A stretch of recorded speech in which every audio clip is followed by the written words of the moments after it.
নমস্কার বন্ধুরা, নতুন একটি ভিডিওতে আপনাদের সবাইকে জানাই স্বাগত।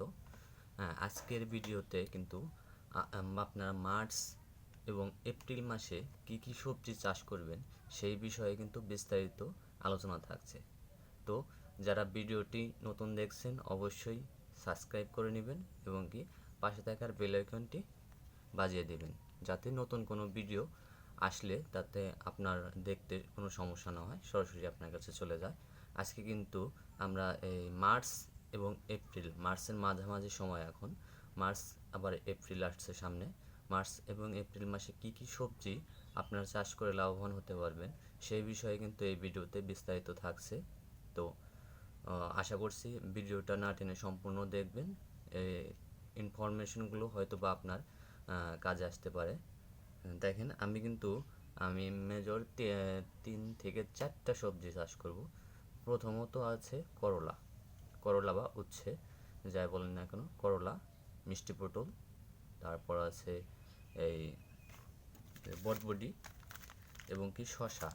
এই সময় কিন্তু শশা ভালো রকমের আপনার ফলন দেয়, মানে রোগ বালাইও কম থাকে এবং কি মনে করেন যে আপনার ফলনটাও ভালো হয়। আমি কিন্তু এখানে মেটাল সিটের দেশি শশা লাগিয়ে দেব। দেখেন আমি কি কি সবজি লাগাচ্ছি তার কিন্তু এই যে প্যাকেট, এগুলো কিন্তু আমি অলরেডি আপনার জমিতে রোপণ করে দিয়েছি, আপনারা রোপণ করতে পারেন। এটা হলো মেটাল সিটের দেশি শশা, এটা কিন্তু দেশি।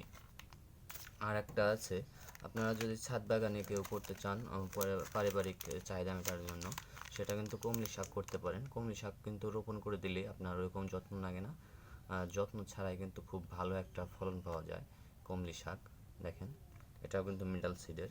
আর আছে মিষ্টি পটল।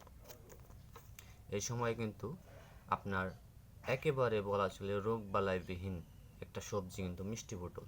এটা কিন্তু কোনো রকমের যত্ন না নিলেও কিন্তু আপনার ভালো একটা ফলন দেয়। হ্যাঁ, এই মিষ্টি পটল আপনার যদি ছাদ বাগানে করেন তাও করতে পারবেন। আবার যদি আপনার বাণিজ্যিকভাবে করতে চান, এটা কিন্তু আড়তে কিন্তু এয়ার মালিক সিডের খুব নাম করে একটা বীজ। এটা কিন্তু খুব ভালো একটা ফলন পায়, গত বছর আমি করছিলাম এবং আপনারা চাইলেও করতে পারেন। তারপর আছে আপনার করলা। আমি এটা এগ্রোয়ানের লিডার জাতের করলা নিয়েছি। এটা কিন্তু আমি এ পর্যন্ত করি নাই, কিন্তু আমি কৃষক পর্যায়ে গিয়ে আপনার যে কথাবার্তা বলে আমি যা জানতে পেরেছি, এটা কিন্তু খুব একটা ভালো রকমের ফলন দেয়। আর এটা কিন্তু দেখতে করলা হলেও কিন্তু উস্তার মতো কিন্তু দেখতে। হ্যাঁ, এটার মানে বাজারে নিলেও আপনাদের চাহিদা থাকে ভালো।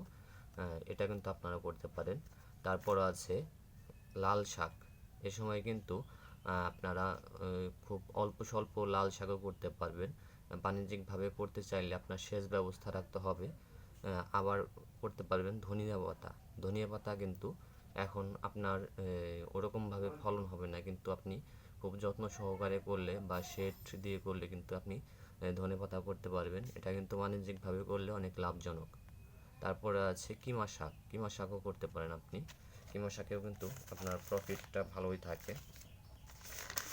তো আরও অনেক কয়েকটা আছে, এতগুলো আমার মনে থাকা একটু কষ্টসাধ্য, আমি এজন্য লিখে রেখেছি। হ্যাঁ, এই সময় কিন্তু আপনারা পেঁপে রোপণ করে দিতে পারেন। পেঁপের কিন্তু বর্ষাকালে অনেকটা চাহিদা থাকে, কারণ বর্ষাকালে ওরকম কোনো সবজি থাকে না কিন্তু বাজারে। তখন কিন্তু আপনারা প্রচুর পরিমাণে প্রফিটে আপনারা এটা বিক্রি করতে পারবেন, অথবা পারিবারিক চাহিদার জন্য আপনার কিনে খেতে হবে না। তারপরে আছে ঢেঁড়স। ঢেঁড়স কিন্তু আপনার জনপ্রিয় একটা সবজি। এখন কিন্তু ঢেঁড়স রোপণের একটা উত্তম সময়। এ সময় কিন্তু রোপণ করলে আপনাদের দেখা যাচ্ছে আগহর ঢেঁড়স হারভেস্ট করতে পারবেন এবং কি আপনারা বাজারজাত অনেক ভালো পাবেন। তারপর আছে বেগুন। এখন রোপণ করে দিলে কিন্তু আপনার বর্ষা মৌসুম পর্যন্ত বেগুন আপনারা হারভেস্ট করতে পারবেন। বেগুন আপনারা যদি ছাদ বাগানে করেন 2 থেকে 4টে গাছ রোপণ করে দিলে কিন্তু আপনার পারিবারিক চাহিদা মিটে যাবে। তো যারা যারা সবজি চাষ করতে পারছেন চাচ্ছেন তাদের জন্য কিন্তু আরও অনেকগুলো আছে, ঝিঙে আছে, মিষ্টি কুমড়া আছে। এগুলা করলে কিন্তু মোটামুটি ভালো ফলন পাওয়া যায়। তো যারা যারা এগুলোর মধ্যে করতে চাচ্ছেন তারা কিন্তু এগুলো করতে পারবেন, কারণ এগুলা কিন্তু আপনার এই সময়ে সবচাইতে মৌসুমি ফসল যেটাকে বলে, এই সময় কিন্তু মৌসুমি ফসল এগুলা সারা বছর হয়, কিন্তু আপনার এই সময়ে ভালো ফলন দেবে। তো যারা যারা সবজি চাষ করতে পারছেন, এই আইটেমগুলো আপনারা করতে পারেন। তো আশা করছি ভালো ফলন পাবেন। ভিডিওটি ভালো লেগে থাকলে একটা লাইক, কমেন্ট এবং সাবস্ক্রাইব করে দেবেন। ধন্যবাদ।